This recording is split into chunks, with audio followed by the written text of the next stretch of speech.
Hello అండి, hi, welcome back to my channel. అగస్త్యకు 30 days 30 recipes చూపిస్తాను. అంటే మార్నింగ్, ఈవినింగ్, నైట్, స్నాక్స్ ఇట్లా అన్నీ. So 30 days. ఈరోజు డే 1. మార్నింగ్ నుంచి నైట్ వరకు ఏమేమి తింటాడో అంటే మొత్తం 3 meals అండ్ 2 స్నాక్స్. సో అన్నీ చూపిస్తాను. లాస్ట్ వరకు వీడియో స్కిప్ చేయకుండా చూడండి. అండ్ మా వీడియోస్ని లైక్ చేసి, షేర్ చేసి, సబ్స్క్రైబ్ చేసుకోండి. మా అగస్త్య డైలీ 6:30 to 7:30 మిడిల్లో లేస్తాడు. వాడు ఎప్పుడు లేస్తే దాన్ని బట్టి నేను ఒక వాడు లేచిన హాఫ్ అన్ అవర్కి వాడికి బ్రేక్ఫాస్ట్ అయితే పెడతాను. ఈరోజు ఇలా 7:30కి లేచాడు. సో ఇప్పుడు 8:30 అవుతుంది టైం. అందుకే ముందు అన్ని వెజ్జెస్ని కట్ చేసుకుంటున్నా. ఇక్కడ onions, tomato, carrot and garlic ఇవన్నిటిని సన్నగా చాప్ చేసుకుంటున్నా. ఇప్పుడు స్టవ్ మీద ప్యాన్ పెట్టి అది కొంచెం వేడెక్కాక అది అందులో నెయ్యి అన్నా, నూనె అన్నా ఏదన్నా పోసుకోవచ్చు. కానీ నెయ్యి హెల్త్ పరంగా చాలా మంచిది. బేబీస్కి నెయ్యి అయితే యూజ్ చేయండి. అది హోమ్ మేడ్. ఇంకా తర్వాత అందులో మనం కట్ చేసుకున్న వెల్లుల్లి, ఉల్లిపాయ, క్యారెట్ తురుము, జీలకర్ర అన్నీ వేసుకొని మంచిగా కొంచెం సాటే చేసుకోవాలి. తర్వాత టమాటా కూడా వేసి దాన్ని కూడా మంచిగా సాటే చేసేసుకోవాలి.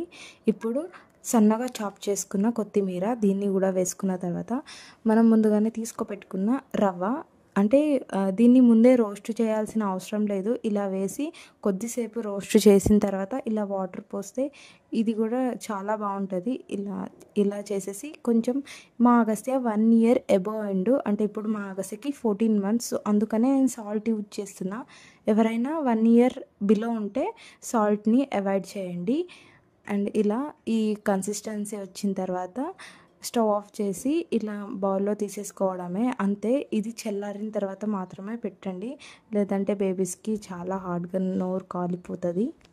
ఇది చల్లారిన తర్వాత వాడికి పెడుతున్నాను, తింటున్నాడు. సో ఇది వాడికి ఎప్పుడు రెగ్యులర్గా పెట్టే ఉప్మానే. సో దీన్ని కూడా మంచిగా ఇష్టంగానే తింటాడు.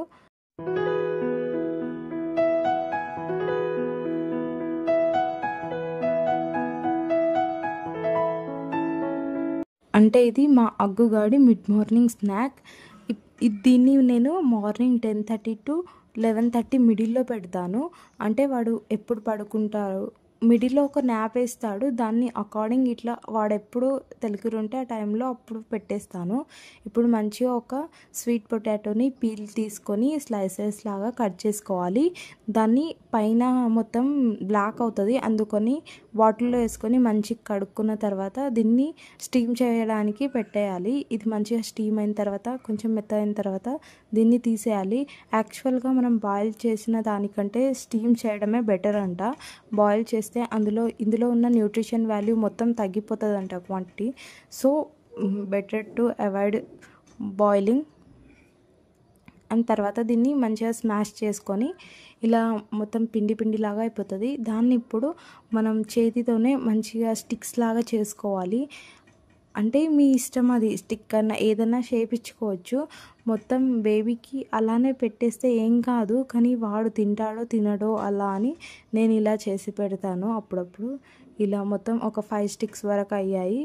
సో దీన్ని కూడా ఒకసారి ముందు చూసుకుంటాడు వాడు, ఏంటివి మా మమ్మీ ఏం చేసింది అని ముందు చూసి పరిశీలించి తర్వాత తింటాడు. సో ఇప్పుడు తింటున్నాడు. ఇలా స్నాక్లో ఏ ఆప్షన్ కూడా చూజ్ చేసుకోవచ్చు, స్వీట్ పొటాటో అనే కాదు. సో ఇవాళ నేనైతే స్వీట్ పొటాటో చేశాను. దీన్ని మా అగ్గుగాడు కూడా చాలా బాగా ఎంజాయ్ చేస్తున్నాడు తింటూ. చూడండి స్మైలీగా. నెక్స్ట్ మా అగ్గుగాడి లంచ్. ఇది ఎలా అంటే మా అగ్గుగాడు స్నాక్ చేసిన తర్వాత పడుకుంటాడు. అంటే 11:30కి అట్లా పడుకుంటే 3 hours లెగవాడు. ఇక 2:30 3 వరకు ఇట్లా లేవాడు. అప్పుడు వాడు ఎప్పుడు లేస్తే అప్పుడే ఇక లంచ్. అంటే పర్టికులర్గా ఇదే టైం అని లేదు. బేబీని నిద్ర నుంచి ఎలా లేపుతామని చెప్పండి, అందుకనే అట్లా సెట్ చేసా. ఈరోజు మాత్రం రైస్ అండ్ దాల్. ఇప్పుడు బియ్యాన్ని కొంచెం కడిగి నానబెట్టుకోవాలి. అలానే పెసరపప్పు, దీన్ని కూడా కడిగి నానబెట్టుకోవాలి. ఇక్కడ నేను ఏంటంటే రెండింటిని ఒకటేసారి కుక్ చేద్దాం అనుకుంటున్నా. ఇలా అవుతుందో కాదో అని నాకు కూడా తెలీదు, ఫస్ట్ టైం ట్రై చేస్తున్నా. సరే అని ఇట్లా ముందైతే కింద పప్పును వేసి వాటర్ వేసేసా. పైన ఏమో రైస్ పెట్టి అందులో కూడా వాటర్ వేసేసి సాల్ట్ వేయలే ఎందులో కూడా, ఇట్లా పెట్టేసిన తర్వాత తీసి చూస్తే 3 విజిల్స్ వచ్చిన తర్వాత చూస్తే ఇలా మంచిగా కుక్ అయిపోయింది. నిజంగానే ఇది వర్క్ అవుతుంది. ఇలా ఎవరికైనా అర్జెన్సీ ఉంటే మీరు బేబీస్కి పెట్టాలి అనుకుంటే ఇదైతే ట్రై చేయొచ్చు. నిజంగా ఒకటేసారి 2 పనులు అయిపోయాయి, అన్నం పప్పు. అదే నిజంగా అసలు చాలా బాగుంది ఈ ట్రిక్. కావాలంటే మీరు కూడా యూజ్ చేసుకోండి. నేను రైస్ కొంచెం సాఫ్ట్గానే చేశాను బేబీ కోసం, అండ్ పప్పు కూడా చాలా మెత్తగా అయిపోయింది, అంటే ఎక్కడ పలుకులు లేకుండా మంచిగా ఉడికింది. తర్వాత ఇలా పప్పుకి పోపు పెడుతున్నాను. ఇక్కడ చిన్న అదే తడకా ప్యాన్లో కొంచెం నెయ్యి అండ్ అందులో జీరా, కొత్తిమీర, ఇంకా వెల్లుల్లి ఇవి వేసి మంచిగా సాటే చేసుకోవాలి. ఇవి కొంచెం వేగాక అందులో మనం ముందుగానే రెడీ చేసుకున్న పప్పుని వేసేసి అండ్ అందులో కొంచెం పసుపు అండ్ సాల్ట్ వేసి వాటిని కూడా కొంచెం మగ్గనివ్వాలి. అంతే, అయిపోయింది. ఇప్పుడు రైస్ బౌల్ ఇది మా అగ్గుగాడి కోసం రైస్ అండ్ పప్పు. ఈ టేస్ట్ అయితే చాలా బాగుంటుంది, ఎందుకంటే సాల్ట్ వేసాం, కారం వేయకపోయినా ముద్దపప్పులాగా చాలా టేస్టీగా ఉంటుంది. మా అగ్గుగాడికి రైస్ బాగా నచ్చింది. చాలామంది ఏమనుకుంటున్నారంటే మార్నింగ్ పెట్టింది ఆఫ్టర్నూన్ పెట్టేయచ్చు కదా, ఇంకా దానికోసం డబుల్ చేయడం అవసరమా వంటలు అని. కాదు, మార్నింగ్ మనం ఒకటి పెడితే మధ్యాహ్నం ఇంకోటి పెడతాం అంటే అందులో వేరే న్యూట్రిషన్స్ ఉంటాయి, ఇందులో వేరే ఉంటాయి. అందులో వేరే విటమిన్స్, ఇందులో వేరే విటమిన్స్, అంటే ఏవి కూడా డిఫరెంట్ అన్నీ ఒకటే కాదు కదా. అందుకనే బేబీస్కి డిఫరెంట్గా పెట్టడమే మంచిది. అందులో మల్టీవైటమిన్స్, న్యూట్రిషన్స్ అన్నీ వాళ్ళ బాడీకి వస్తాయి. ఒకటే పెడితే ఒకటే దాంట్లో ఉన్నాయి మాత్రమే వస్తాయి కదా. అందుకే ఈ 30 days 30 అంటే 30 snacks, 30 mid morning snacks, 30 lunches, ఇట్లా మొత్తం ఇక 30 మార్నింగ్ టు ఈవినింగ్ మా అగ్గు ఏం తింటాడో వీడియోస్ చేస్తున్నా, ప్లీజ్ లాస్ట్ వరకు చూడండి. అండ్ ఇవాళ ఈవినింగ్ స్నాక్లో వీడికి మఖానా రోస్ట్ చేసి ఇచ్చిన, వీడికి పండ్లు ఉన్నాయి, సో వాటితోటే చేస్తాడు. మీ బేబీస్కి ఎవరికైనా పళ్ళు లేకపోతే ప్లీజ్ ఇలా అయితే ఇవ్వకండి. దీన్ని పౌడర్ లాగా చేసి ఆ పౌడర్ అంటే ఇందులో ఇంకా డేట్ పేస్ట్ కూడా వేసి లడ్డులాగా చుట్టి ఇవ్వండి.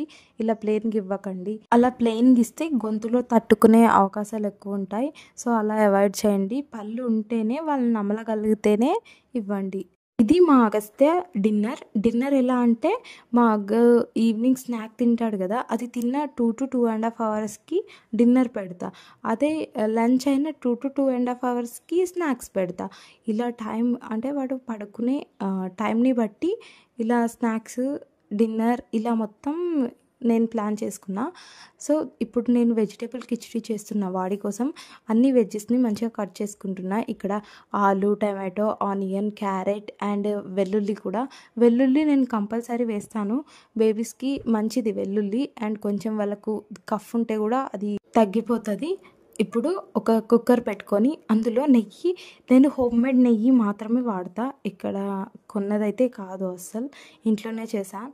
నెయ్యి వేడెక్కిన తర్వాత అందులో జీలకర్ర అండ్ వెల్లుల్లి, ఉల్లిగడ్డ వీటిని వేసుకొని మంచిగా కలుపుకోవాలి. కొంచెం ఎర్రగా అయిన తర్వాత అందులో ఆలుగడ్డలు కూడా వేసేసి అండ్ ఇప్పుడు క్యారెట్ తురుమును కూడా వేసుకోవాలి. క్యారెట్ కట్ చేసుకోవచ్చు, కానీ ఎక్కడ అంటే గొంతులో అడ్డం పడుతుందో అని ఇలా తురుముకున్నా. ఇలా ముందుగానే నేను రైస్ని కూడా నానబెట్టిన. దీన్ని మీరు ఇన్స్టెంట్గా అన్నా వేసేయచ్చు, లేదంటే నానబెట్టుకొని అన్నా వేయచ్చు. ఇలా రైస్ వేసేసిన తర్వాత కొంచెం పసుపు, ఉప్పు. నేను మా అగ్గుగాడికి ఇప్పుడే కారం ఇస్తలేను, అంటే కారం తింటాడు వాడు మా దగ్గర నుంచి, కానీ వాడికి చేసే రెసిపీలో అయితే కారం వెయ్యను. సో ఇలా మంచిగా 3 విజిల్స్ అయిన తర్వాత ఇలా కొంచెం చిక్కగా మ్యాష్ చేసినట్టు అయింది. ఇలా మంచిగా అది కొంచెం బౌల్లో తీసుకొని దాన్ని చల్లార్చుకోవాలి. మంచిగా చల్లారిన తర్వాతనే బేబీకి ఇవ్వాలి, ఎందుకంటే హాట్గా వాళ్ళు తినలేరు.